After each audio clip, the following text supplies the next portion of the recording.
Air penting bagi manusia karena manfaatnya yang begitu besar bagi kita. Misalnya, untuk minum, memasak, mandi, dan kebutuhan lainnya. Untungnya, air termasuk sumber daya alam yang bisa diperbaharui.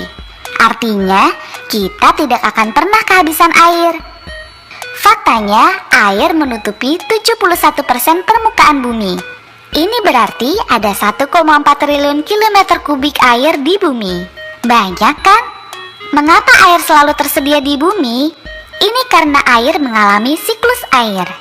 Siklus air itu adalah sirkulasi atau perputaran air secara terus-menerus dari bumi ke atmosfer dan kembali lagi ke bumi. Ada 3 jenis tahapan siklus air, yaitu siklus air pendek, siklus air sedang, dan siklus air panjang. Nah, kali ini kita akan membahas tentang siklus air panjang. Bagaimana sih prosesnya? Prosesnya begini. Awalnya, air laut menguap menjadi uap panas karena panas matahari. Uap air ini lalu naik ke udara. Pada ketinggian tertentu, uap air ini mengalami kondensasi atau pengembunan menjadi awan-awan. Selama proses kondensasi, uap air ini juga mengalami proses sublimasi menjadi kristal-kristal air seperti salju dan es. Awan ini lalu bergerak ke daratan karena tiupan angin dan pada jarak tertentu terhalang oleh pegunungan. Di atas pegunungan inilah salju tersebut turun lalu menumpuk menjadi glaser. Glaser lalu mencair dan meleleh. Hasil lelehannya mengalir di atas tanah sebagai salju yang mencair dan membentuk aliran sungai.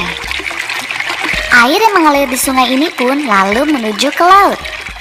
Siklus ini terjadi berulang-ulang, makanya air terus tersedia di bumi. Namun, dari 1,4 triliun kilometer kubik air di bumi, cuma 0,003% air bersih yang bisa kita pakai. Karena itu, penting bagi kita untuk menjaga kelestarian air bersih. Bagaimana cara menjaga kelestarian air bersih? Satu cara yang bisa kita lakukan adalah reboisasi hutan gundul. Ini karena akar tanaman di hutan bisa meresap air hujan dan menyimpannya sebagai air tanah. Air tanah adalah persediaan air bersih yang alami untuk kita.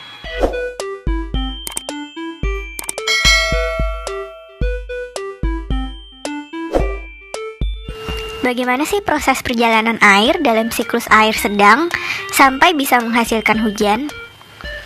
Prosesnya begini. Mulanya air laut mengalami evaporasi atau menguap menjadi uap air karena panas matahari. Uap air ini lalu naik ke udara, lalu terbawa angin sampai di atas daratan.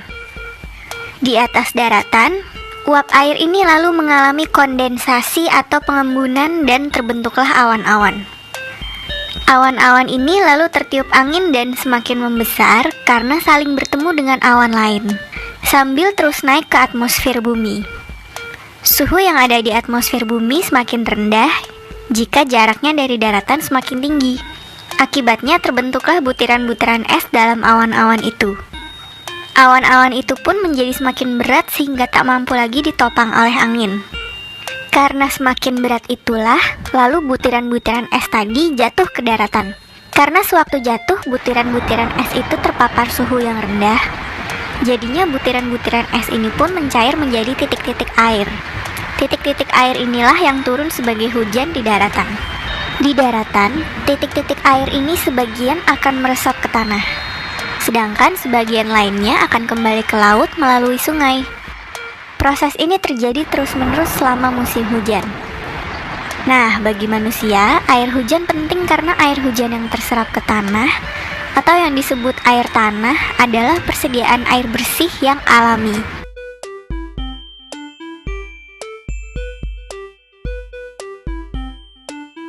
Siklus air pendek adalah siklus air yang memiliki proses paling sederhana kalau dibandingkan dengan jenis siklus-siklus air lainnya. Prosesnya dimulai dari laut. Awalnya, ketika air laut mengalami evaporasi atau menguap menjadi uap air karena panas matahari, uap air ini lalu naik ke udara. Pada ketinggian tertentu, uap air ini mengalami kondensasi atau pengembunan menjadi awan-awan. Lalu akibat tertiup angin, awan-awan ini saling bertemu dan membesar sambil terus naik ke atmosfer bumi. Karena semakin tinggi dan suhu semakin rendah, mulai terbentuklah butiran-butiran es di dalam awan-awan itu. Lama-lama awan akan semakin berat, hingga akhirnya butiran-butiran es itu mengalami presipitasi atau jatuh kembali ke laut. Karena semakin rendah, suhunya semakin tinggi, jadi butiran es yang jatuh akan mencair menjadi air. Nah, inilah yang kita kenal sebagai hujan di atas laut. Kira-kira seperti itulah gambaran dari siklus air pendek.